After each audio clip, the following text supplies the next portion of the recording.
guys, welcome to my channel.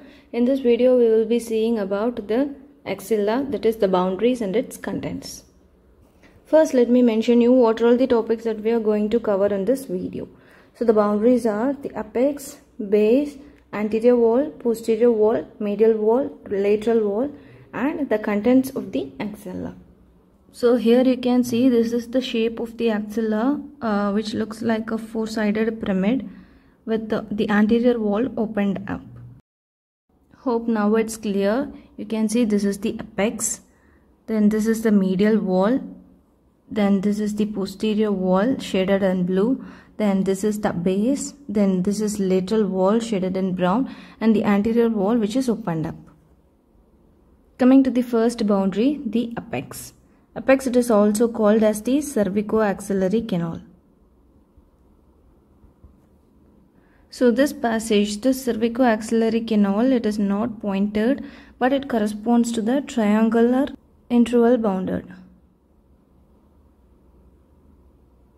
So here you can see the triangular passage of the cervicoaxillary canal or the apex of the axilla.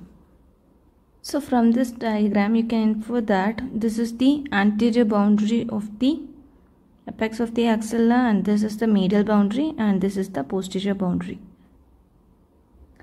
The anterior boundary, it is formed by the posterior surface of the clavicle. So see, this is the anterior surface and this is the posterior surface of the clavicle. So the anterior boundary of the apex of the axilla, it is formed by the posterior surface of the clavicle. Then the posterior boundary of the apex of the axilla, it is formed by the superior border of the scapula. You can see here this is the suprascapular notch of the scapula. So the posterior boundary, it is formed by the superior border of the scapula and also the medial surface of the coracoid process. Here what you are seeing, this is the coracoid process.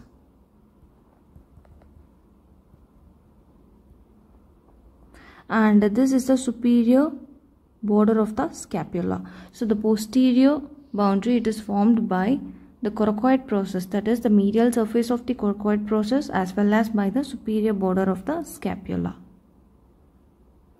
Then the medial boundary of the apex of the axilla, it is formed by the outer border of the first rib. So this is the first rib. The medial boundary, it is formed by the outer border of the first rib. Through the cervicoaxillary canal only, the contents of the axilla, that is the axillary artery, the axillary vein and the brachial plexus, they enter the axilla.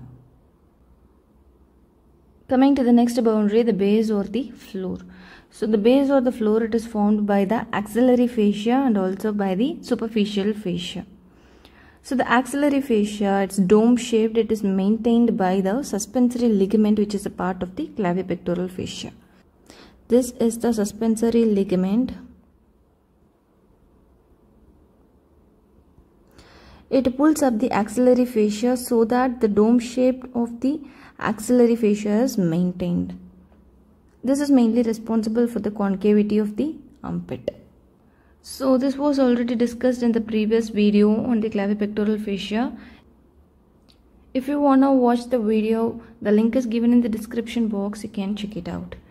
Then coming to the anterior wall, it is formed by the pectoralis major muscle, then the clavipectoral fascia extending from the clavicle to that of the axillary fascia, then the pectoralis minor muscle.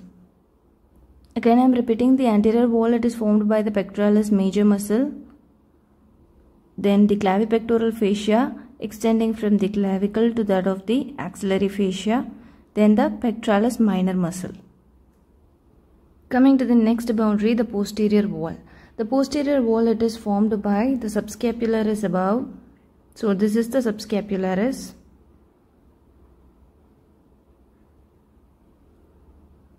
And then teres major and latissimus dorsi.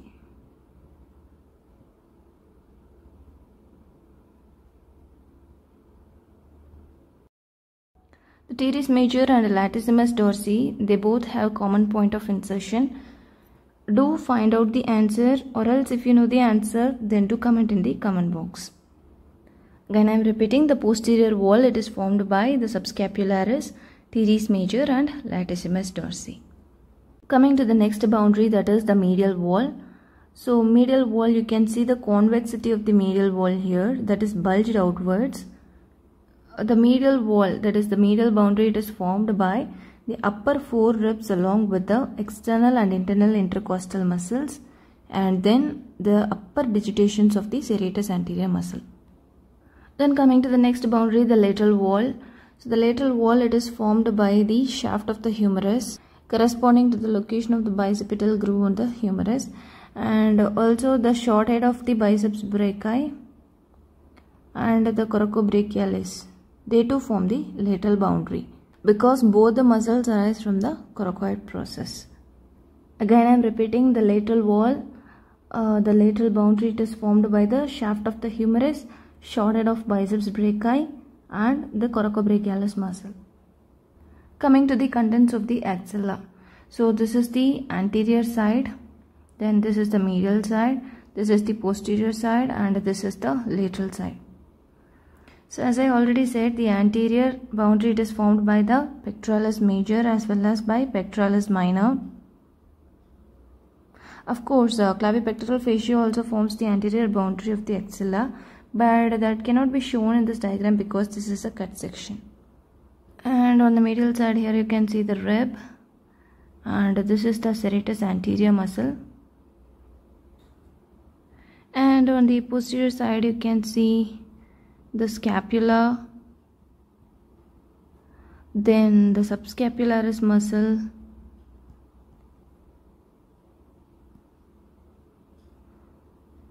then here you can see the teres major muscle,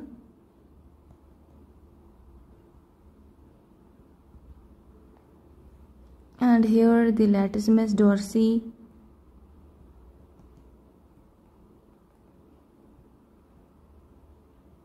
these are all the muscles that are found on the posterior side. And on the lateral side here you can see the humerus, that is the shaft of the humerus. Then here you can see the long head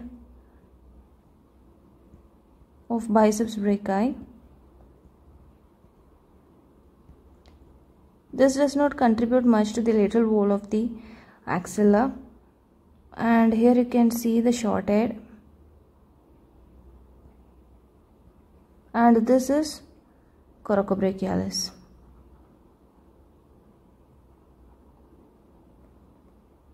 Of course, the short head of biceps brachii.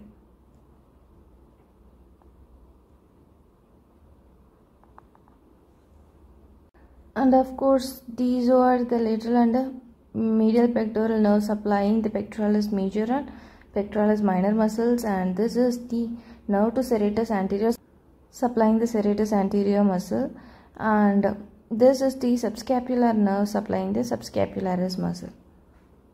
Now coming to the topic proper, that is the contents of the axilla. Here you can see the axillary artery, and here you can see on the medial side axillary vein. So the first content what I am gonna mention is the axillary artery and its branches. Hope you might have learned that the axillary artery is divided into three parts. The first part has one branch, the second part has two branches, and the third part has three branches. So axillary artery and its branches, then axillary vein and its tributaries, then the brachial plexus,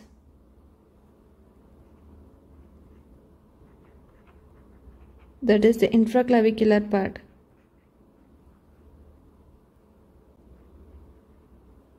which is nothing but the part of the brachial plexus below the clavicle. Then axillary lymph nodes. We discussed about this axillary lymph nodes in the previous video on the lymphatic drainage of the breast. The link is given in the description box. You can check it out if needed. As you all know that the axillary group of lymph nodes, they are further divided into 5 groups. That is the anterior axillary, posterior axillary, central, apical and lateral.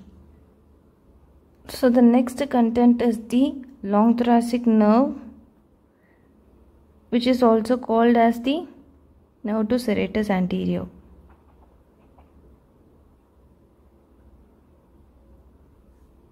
Then the intercostobrachial nerves.